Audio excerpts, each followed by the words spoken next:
Hi guys, welcome to my second book video. Thanks for watching the first one and for watching this one. So I'm going to start off by just going over my currently reading. So Possession, which I was reading in my last video and I said I was struggling with, I was about 60 pages in. I reached 100 pages and it was still so boring, so I gave up on it. I did flick through all the way to the end so that I kind of knew what the plot was and what happens, so I do know the ending, and yeah, I couldn't have sat through all that. It wasn't good, and I really wanted to like it, but I had to put it on. I had to invent a did not finish list on my Goodreads just so that could go on to it. It's the very first book I've officially never finished and abandoned. So that was that one. I also finished The Crucible by Arthur Miller. I gave it 3 stars in the end, and I really did enjoy it. That's a high 3 stars. I didn't give it 4 just because I would have loved it better as a novel. Obviously reading it as a play text brought it down a little bit, and seeing it as a play would be amazing. I've actually never seen the play. I would really love to, but I am more of a novel reader, so I probably would have enjoyed it better if it was written as a novel and more in depth.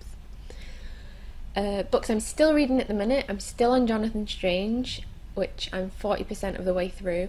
It's kind of stagnated at the minute for me because it's during a bit of the plot where it's based on the Napoleonic War, and it's really stuttering through a lot of focus on actual war strategy, which I'm not a big fan of. So I just need to get past that bit when Jonathan gets back from the war, and then it'll kick off again. I know it will. Still reading the Psychopath Tests, 65% done with that, and I haven't moved any further with Harry Potter. I have started new though, Fingersmith by Sarah Waters. I bought this as part of my May haul, which I haven't talked about yet, but I will eventually, and I started reading it. I'm 75% done with it, so I'm like up to here. It's so good. I will actually, do you know what, I'm going to talk about it in my like May, June wrap up. I'm not going to talk about it now because I haven't finished, so I'm not going to talk about it. So now I'm going to do my April haul and wrap up. I'm going to start with a book I don't actually have. I left it on my other shelf at my parents' house. It's Charm and Strange by Stephanie Kuhn. In the end I gave it 3 stars. It's the only YA novel that I bought as part of my haul. I got 4 books, I ordered them all from Amazon, and I got them all for £10, which is really awesome. I love doing that. And I bought this one kind of on a whim because I was attracted by the cover, if I'm completely honest. It's got like a boy's face and half of it is a wolf, and it's all in strikingly like electric blue. It was really lovely, so it was partly that got me to buy it, and when I read the blurb it sounded a bit mysterious, so that was my just like throwaway buy, whereas the others I researched and really wanted. So it's about a teenage boy who's convinced that he's due to turn into a wolf because he thinks that's what his family does.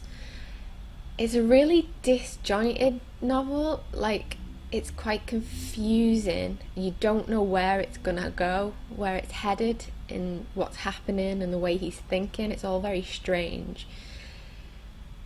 But then by the end you realise what the plot is, and it turns out to deal with some quite serious issues.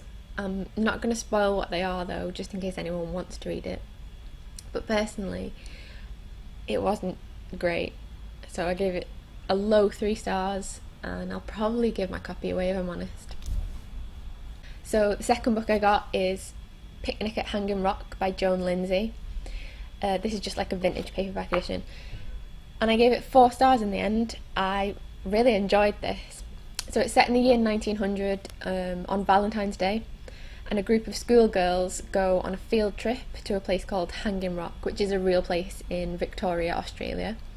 And 3 of the girls go missing while on this field trip, and it's about how this mystery of how and why they disappeared and the tragedy of it affects the other girls in the school, the teachers, the headmistress, and the entire community.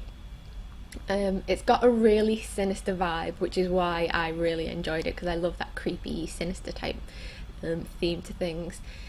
So it's really nice and creepy, but it had a bit of a slow pace for me. So it is a 4, not 5, and maybe a low 4, I'd say. But that's not a bad thing. I really enjoyed this book, and I would recommend it to anyone.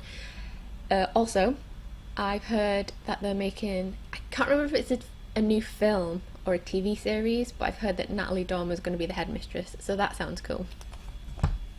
So my third book is The Ventless Look by Elizabeth Knox. I gave this 5 stars. Highly recommend it. Very good book. This is just a vintage paperback edition, but the cover's really nice, so I'm going to show it you up close. So this is set in the early 1800s, and it follows the life of a French vintner, so like a winemaker, called Jadot, and he's visited one night in his vineyard by an angel. They make a deal to meet on the same night every year for the rest of Jadot's life, and so the story just focuses on their relationship, how that's affected by the existence and presence of this angel. So some stuff it deals with is like religion, sexuality, morality, and it's just really, really good, really emotional. I definitely cried several times. Got really invested in this relationship. And one of the main points that's brought up really early in the book by Jadot is how like strange and hard it is to guarantee to be in one particular spot at the same time every day of every year of your life. It really highlights the point of, you know, how do you stay the same person year after year when life happens? How can he guarantee that he'll meet this angel every year on that night and still be the him that the angel expects? Or something. That's I thought that was interesting anyway. And so it's just focusing on the fact that people change, despite if you want them to, or they want to, or if it's expected or not. Did that make sense? I hope that made sense. Good book. And so the fourth one is Regeneration by Pat Barker. This is the first in the Regeneration trilogy, and I gave this 4 stars. A high 4 stars. Really good book. I recommend this. This is just the Penguin paperback edition, but it's done in like silhouette in 4 different tones laid on top of each other, and when you get all 3 books together they line up and make like a triptych. It's really nice. This is set in World War One, and it follows a few main characters who are all British officers recovering from shell shock in like a special officers hospital up in Scotland. Some of the characters are actually named after and based loosely on real people, real World War One poets. So Wilfred Owen's in this, Siegfried Sassoon. In fact, I'd say Siegfried Sassoon is the main character in this one at least. I'm not sure who it focuses on in the next couple of books, but in this one he's probably the main character.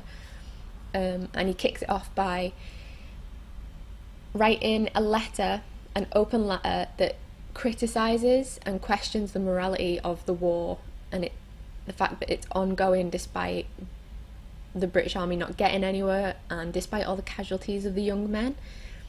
And it's just a fantastic book.